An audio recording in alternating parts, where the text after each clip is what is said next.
Noong nakaraang linggo, nanggalaiti ang mga senador kay dating Bamban-Tarlac Mayor Alice Go nang humarap siya sa Senado matapos maaresto sa Indonesia. Anila kung hindi nagsisinungaling, panay iwas sa pagsagot ng tanong ang kontrobersyal na dating alkalde. Sen, gustong-gusto ko po talaga i-discuss. Pero Gusto mo pala, di sabihin mo sa amin. Nakakapikong ka na, ha?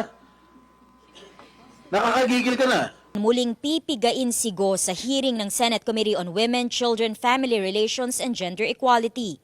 Sabi ni Committee Chairperson Risa Ontiveros sa panayam sa Newswatch Plus, gusto niyang si Go mismo ang magsabi sa publiko kung sino ang isinulat niya sa papel na utak umano ng pagtakas niya sakay ng yate noong Hulyo. Lalo na't pag meron na kaming dagdag pa na impormasyon sa kanya, palagay ko mapipilit na namin si Guo Huaping sabihin yung pangalan niya in open hearing.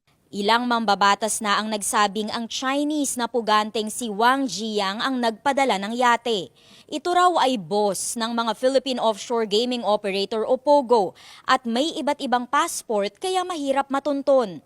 Pero para kay Senador Joel Villanueva, dapat imbestigahan din ang isa pang tinawag niyang POGO boss na si Duan Renwu, isang dating Chinese police officer. Para sa akin itong Duan Renwu na ito talaga yung ito yung notorious Remember, ito yung declared as international terrorist. Parang siya yung big boss na kinatatakutan. Siya yung pinaka-mastermind sa mga violent acts, tortures, kidnappings, etc. Hindi lang mga dayuhang kasabwat umano ni Go ang magiging focus ng investigasyon, may Pilipino rin. Sabi ni Senador Jinggoy Estrada sa isang radio program, may dagdag na ebidensya siyang magkasabwat si Go at ang kaibigang si Sual Pangasinan Mayor Liseldo Dong Kalugay. Marami silang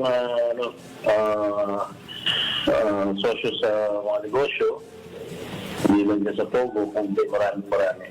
Pero meron ako na nakahanap ng mga ebidensya. Napatuloy pa rin ang operations to sa Alicel Aqua Farm. Ang Alicel ay pinagsama umanong pangalang Alice at Liseldo. Pinasabpina na ang Sual Mayor matapos lumiban sa dalawang nagdaang hearing dahil sa dengue. Babala ni Ontiveros. Pagpati sa sabpina, hindi nagpakita si Mayor Kalugay. I'll be left with no choice kundi i-cite din sila in contempt. Ganun po yung implikasyon noon. Maglalabas din daw ng dokumento si Ontiveros na magpapatunay ng financial transactions ni Go sa ilang individual na konektado sa Pharmally, ang kumpanyang nagbenta umano ng overpriced medical supplies noong pandemya. At least one of those persons, nabanggit ko sa nakaraang hearing, ay may transaksyon. May transaksyon kay Guo Huaping kaugnay ng POGO dito sa Bamban. Sinaasahang muling dadalhin ng mga pulis dito sa Senado si Alice Go na nakadetain pa rin ngayon sa PNP Custodial Center sa Camp Crame.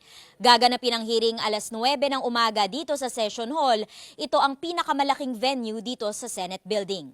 Para sa impormasyong napapanahon at on demand, Amor Santos, Newswatch Plus.